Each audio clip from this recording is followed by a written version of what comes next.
दोस्तों, आप सभी का स्वागत है आपके YouTube चैनल ज्ञान अकेडमी लॉ में। आज हम बात करने जा रहे हैं जो नई शिक्षा नीति आई है 2020 की, उसके बारे में बात करेंगे।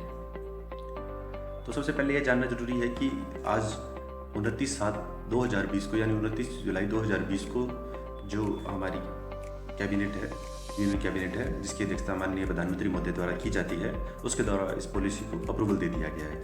तो जो नई पॉलिसी इसको बनाने का एम क्या है?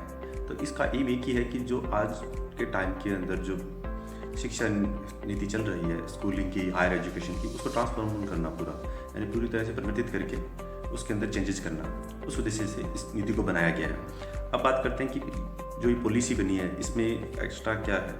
तो जो ये पॉलिसी है ये करीबन जो पुरानी पॉलिसी चल रही थी 1986 की, उसको बाद में ये 34 साल के बाद में ये पॉलिसी आई है। ठीक है, तो यानी कि पिछले 34 साल से एक ही पॉलिसी हम काम करते आ रहे थे और वर्तमान में 34 साल के बाद एक नई पॉलिसी बनी है।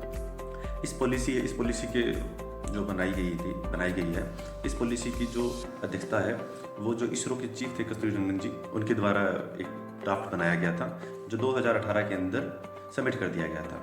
और इस पॉलिसी को लोकसभा के जो इलेक्शन हुए थे मई 2019 के, उसके बाद इसको पब्लिक डोमेन में ओपनली छोड़ दिया गया था ताकि उसमें सुधार किया जा सके, उसमें लोगों को फीडबैक दिया जा सके। और आज 29 जुलाई को यूनियन कैबिनेट ने इसको अप्रूवल दे दिया है। तो जो ये पॉलिसी है इसका मैन काफ़ी पॉइंट है, इसके अपने डिस्कशन करते हैं शॉर्ट के अंदर और क्रिप्स वे से, ताकि इसको आपको समझ आ जाए क्या चीज़ है। तो जो इस नई शिक्षा नीति है इसका उद्देश्य यह है कि जो एक कोई भी आपका संस्थान है, चाहे वो प्राइवेट हो चाहे वो गवर्नमेंट का इंस्टीट्यूशन हो, उसके अंदर जो रेगुलेशन है, रेगुलेशन के लिए कॉमन हायर अथॉरिटी बनाई जाएगी। ठीक है, जिसके अंदर वो दोनों को देखेगी इंस्टीट्यूशंस को। इसके अलावा सार्वभौमिक जो शिक्षाकरण है वो सार्वभौमिक शिक्षाकरण 2030 तक 3 से 6 साल तक सार्वभौमिक शिक्षाकरण करने की इसकी योजना है, वो की जाएगी। और साथ ही जो 5वीं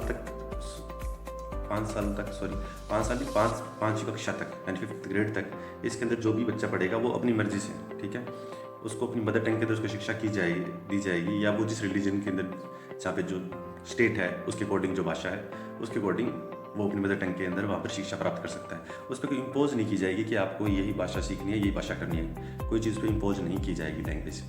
साथ ही साथ जो वर्तमान के अंदर अभी जो चल रही है अपना 10+2 का जो फॉर्मूला चल रहा है, तो 10+2 का फॉर्मूला चल रहा है, इसको रिप्लेस करके 5+3+3+4 का फॉर्मूले से किया जाएगा, यानी 5वीं 8वीं, उसके बाद में 3 साल के बाद में 12वीं और उसके बाद 4 साल का इंटीग्रेटेड कोर्स। इस तरह से इसमें स्ट्रक्चर में चेंज किया जाएगा।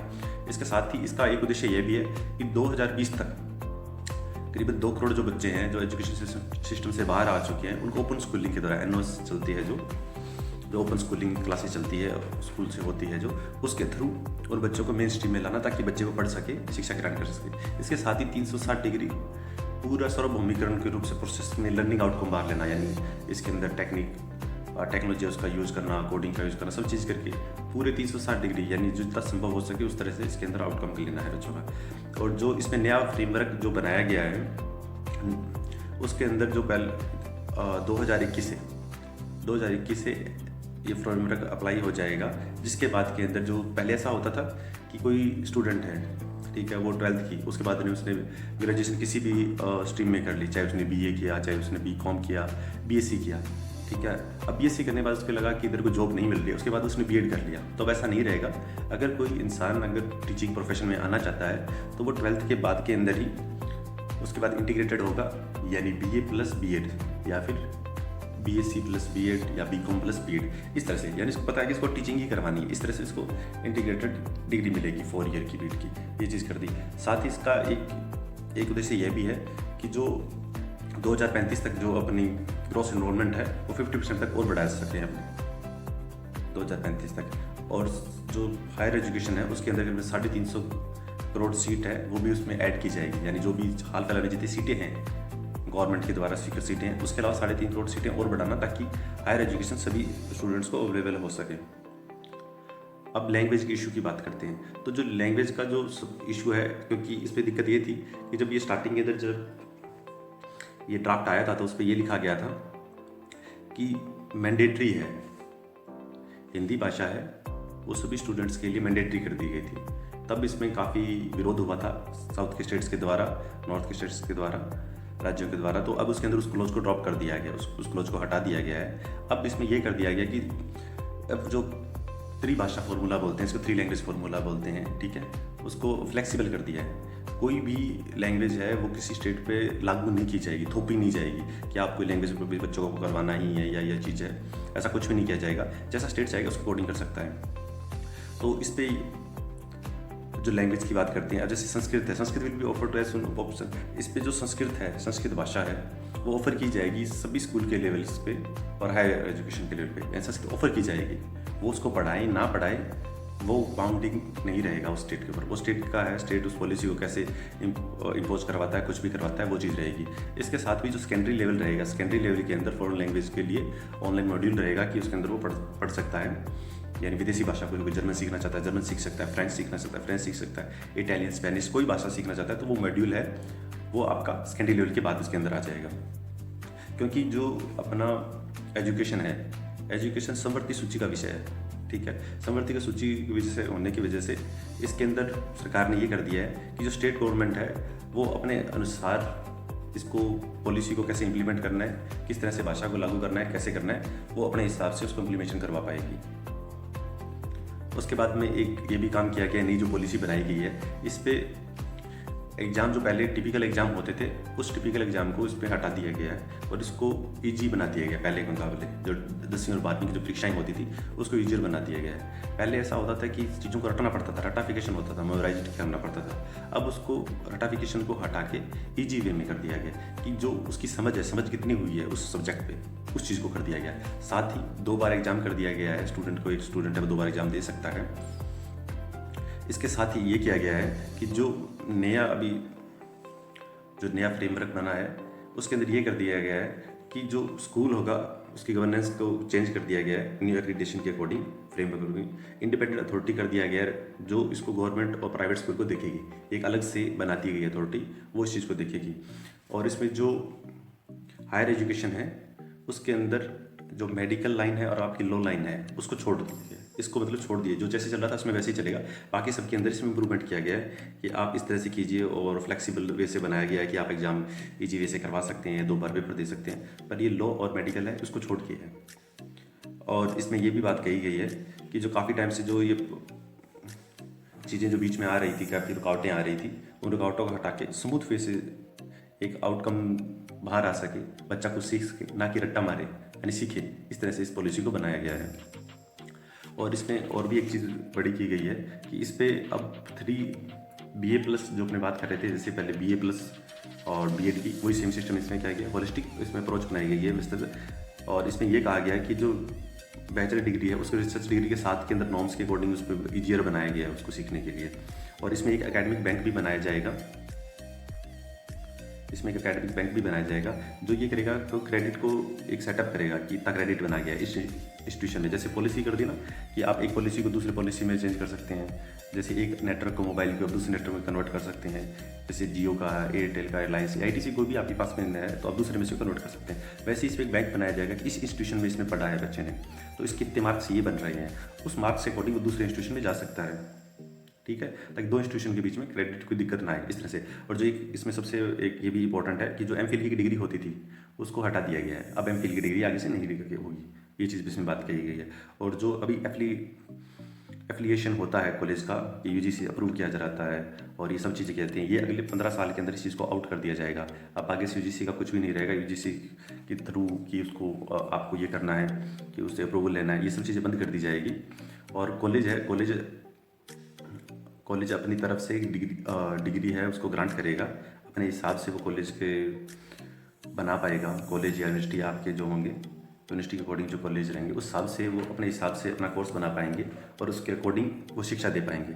यानी कि उनको स्वतंत्र कर दिया गया कि एक जो पैटर्न था UGC बनाती थी उसको यूनिवर्सिटी फॉलो करती थी, यूनिवर्सिटी के बाद में उसको कॉलेज फॉलो करते थे, उस चीज़ को हटा के यूनिवर्सिटी पर कर दिया गया कि यूनिवर्सिटी अपने हिसाब से अपना कोर्स डिज़ाइन कर पाएगी और अपने हिसाब से वो डिग्री प्रदान कर पाएगी।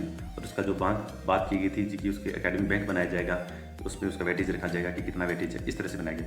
यानी एक बहुत बड़ी अप्रोच बनाई जा रही है, शिक्षा नीति में बहुत बड़ा बदलाव आने वाला है आने वाले समय में। इसके साथ ही जो नया फ्रेमवर्क है इस पर यह कहा गया है कि जो आंगनवाड़ी के अंदर है, आंगनवाड़ी की शिक्षा, प्री स्कूलिंग और आंगनवाड़ी ईयर है, उसको भी इंट्रोड्यूस किया जा रहा है कि वहाँ से पढ़ के बच्चा आ रहा है, उसको भी उसमें माना जाएगा। इसके साथ ही जो नेशनल मिशन है फाउंडेशन लिटरेसी न्यूमरेसी की बात करते हैं कि बेसिक शिक्षा है और जो अंकगणित का हिसाब है वो क्लास 3 तक सभी के अंदर पता मतलब जो है 2025 तक बेसिक स्किल उनको अंदर दी जाएगी कि हर बच्चा है, हर बच्चे का इतना दिमाग काम करे कि वो क्या चीज़ें उसको समझ सके।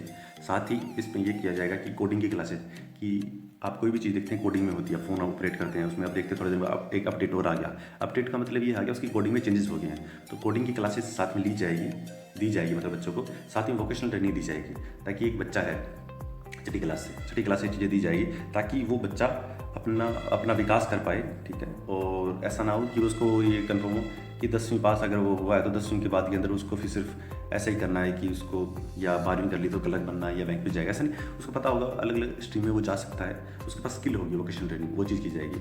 इसके साथ ही ये चीज़ कही है जो ट्राइबल और अपने जो हमारा आदिवासी ज्ञान है जो अपना या फिर जो देसी अपना ज्ञान है उस नॉलेज को अपने साथ में यूज करके और जो साइंटिफिक मैनर के अंदर उस नॉलेज को करिकुलम के अंदर शामिल किया जाएगा। इसके साथ ही एक नेशनल रिसर्च फाउंडेशन नाम से एक अपेक्स बॉडी के बनाई जाएगी जो कि रिसर्च इंस्टीट्यूशन है या कुछ है उससे कैपेबिलिटी हायर एजुकेशन है उससे रिलेटेड सभी डिसीजन के लिए वो एक सर्वोपरि संस्थान होगी। ये कुछ महत्वपूर्ण इसमें सुधार किए गए हैं जो कि काफ़ी इंपॉर्टेंट है और जिनकी वजह से इस नई पॉलिसी के अंदर काफ़ी चेंजेस आएंगे। इसके साथ ही अभी शॉर्ट के अंदर अपने इसमें डिस्कशन कर लेते हैं कि क्या बात कही गई है।